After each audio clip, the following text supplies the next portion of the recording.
Ni hao, salut à tous. Aujourd'hui, on va parler un petit peu de notre chemin de vie. Bien souvent, dans cette vie, on se sent un petit peu perdu. On n'a pas trop de direction, on ne sait pas trop où on va. On fait les choses un petit peu par défaut et sans trop réfléchir de la destination. Alors, est-ce qu'il existe des moyens pour avoir justement un cap, pour se trouver un chemin de vie? Eh bien, il est temps d'y penser. Généralement, on fait des études en pensant que l'on veut faire ça dans sa vie, donc on suit un cursus et souvent, en fait, on n'est pas très heureux parce que c'est pas vraiment ce qu'on veut faire. On n'a pas d'idée ou on ne sait pas du tout, on est un peu perdu dans ce monde. Je dirais qu'il faut garder confiance, essayer de se poser 5 minutes, savoir ce qu'on aime, quitte à le noter sur des feuilles de papier.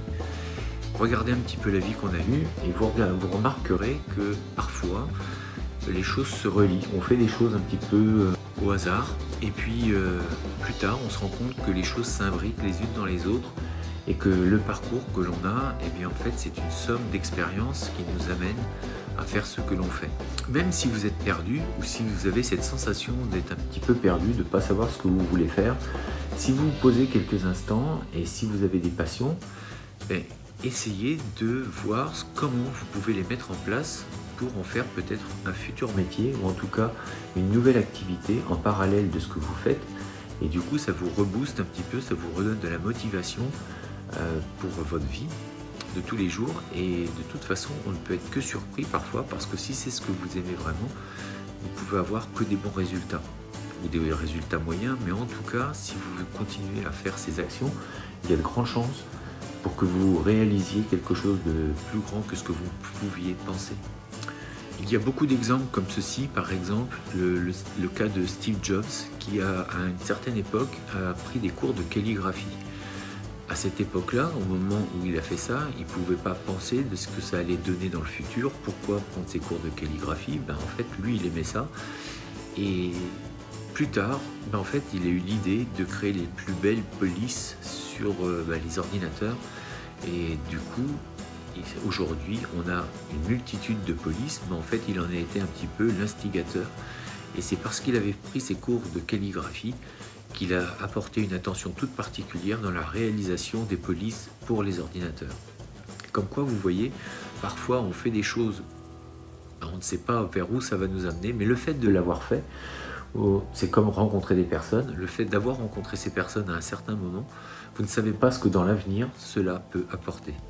Du coup, suivez votre intuition, votre inspiration et foncez. Faites les choses qui vous tiennent à cœur, qui vous plaisent et vous ne savez pas ce que cela peut vous apporter pour demain.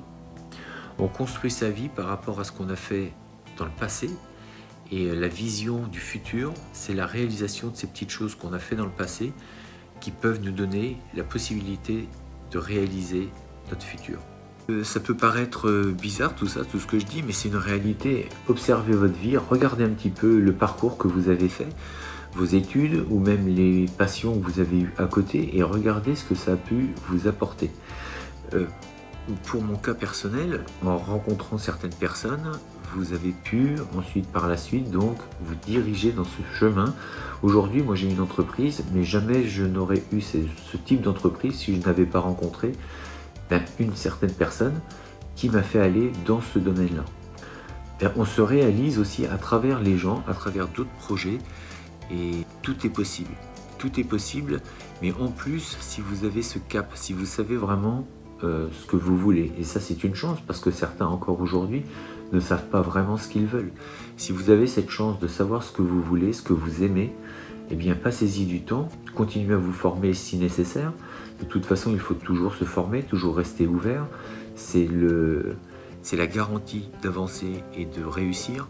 Toujours se former, toujours apprendre. Soyez attentif et suivez votre intuition. Parce que cette petite voix que vous avez à l'intérieur, souvent, elle vous guide là où vous devez aller. Écoutez-la plus souvent et vous verrez, vous serez surpris. Ce qui est incroyable avec la vie, c'est qu'elle nous offre énormément d'opportunités, mais parfois on ne sait pas regarder.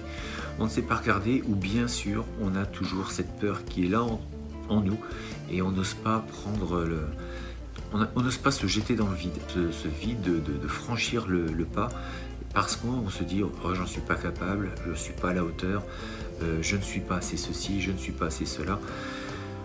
Et en fait, si vous êtes tout ça, vous avez toute cette possibilité. Croyez en vous et puis foncez sur des projets, allez-y. Si vous avez vraiment peur de tout foutre en l'air, eh bien, le but, c'est pas de tout foutre en l'air. Gardez votre situation et ça ne vous empêche pas de le faire en parallèle. Et croyez-moi, du temps, parce que je sais qu'il y en a qui vont me dire « Oui, mais j'ai pas le temps ». Le temps, croyez-moi, vous l'avez, vous pouvez l'avoir. Levez-vous plus tôt.